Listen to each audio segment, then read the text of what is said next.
আসসালামু আলাইকুম ওয়া রাহমাতুল্লাহ। সুধী দর্শক, দেশের প্রধান প্রধান জাতীয় দৈনিক পত্রিকার শিরোনামে স্থান করে নেওয়া গুরুত্বপূর্ণ খবরগুলো নিয়ে হাজির হলাম আপনাদের সামনে। আশা করি সাথেই থাকবেন। গুরুত্বপূর্ণ শিরোনামগুলোর মধ্যে আজ যা যা থাকছে: স্বাধীনতা পদক বিতরণ অনুষ্ঠানে প্রধানমন্ত্রী তারেক রহমান বলেছেন, দলীয় ইশতেহার ও স্বাক্ষরিত জুলাই সনদ অক্ষরে অক্ষরে বাস্তবায়ন করব।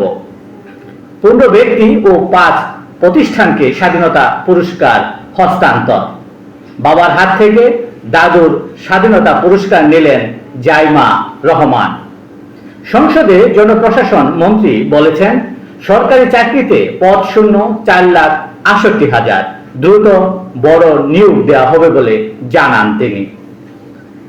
অর্থনীতির চাপ সামলাতে চায় অগ্রাধিকার নির্ধারণ, বিশিষ্ট জনদের অভিমত। জ্বালানি সংকট বাড়ছে, লোডশেডিং। একাধিক পাম্পে ঘুরছে দূরপাল্লার বাস, কমেছে যাত্রী, অপচয় হচ্ছে শত শত ঘন্টা। হামের প্রাদুর্ভাব আরো 1 মাস থাকতে পারে। হামে শিশু মৃত্যু ছাড়ালো 200। 24 ঘন্টায় হাম ও হামের উপসর্গ নিয়ে মৃত্যু 8 জনের।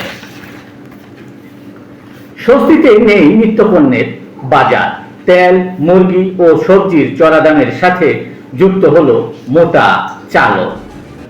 দেশের প্রধান প্রধান জাতীয় দৈনিক পত্রিকার শিরোনামে স্থান করে নেওয়া আন্তর্জাতিক খবরগুলোর মধ্যে আজ যা যা থাকছে: 10 দিনের যুদ্ধবিরতিতে লেবানন ইসরায়েল চুক্তি নিয়ে আশাবাদ ট্রাম্পের, সতর্ক ইরান চুক্তিতে রাজি না হলে যুদ্ধ শুরুর হুঁশিয়ারি যুক্তরাষ্ট্রের।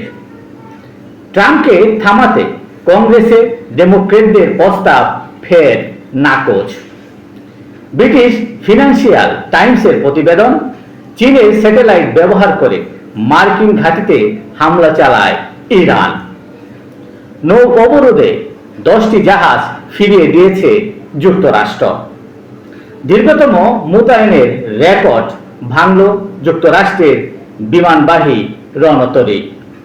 গাজা যুদ্ধবিরতি নিয়ে প্রথমবার সরাসরি বৈঠকে যুক্তরাষ্ট্র ও হামাস। এই ছিল দেশের প্রধান প্রধান জাতীয় দৈনিক পত্রিকার শিরোনামে স্থান করে নেওয়া গুরুত্বপূর্ণ খবরগুলো, যা নিয়ে এতক্ষণ আপনাদের মাঝে উপস্থিত ছিলাম। আজকের মতো এখানেই, আবারও দেখা হবে আগামীকাল ঠিক একইভাবে। সে পর্যন্ত অবশ্যই ভালো থাকবেন, সুস্থ থাকবেন। আসসালামু আলাইকুম ওয়া রাহমাতুল্লাহ।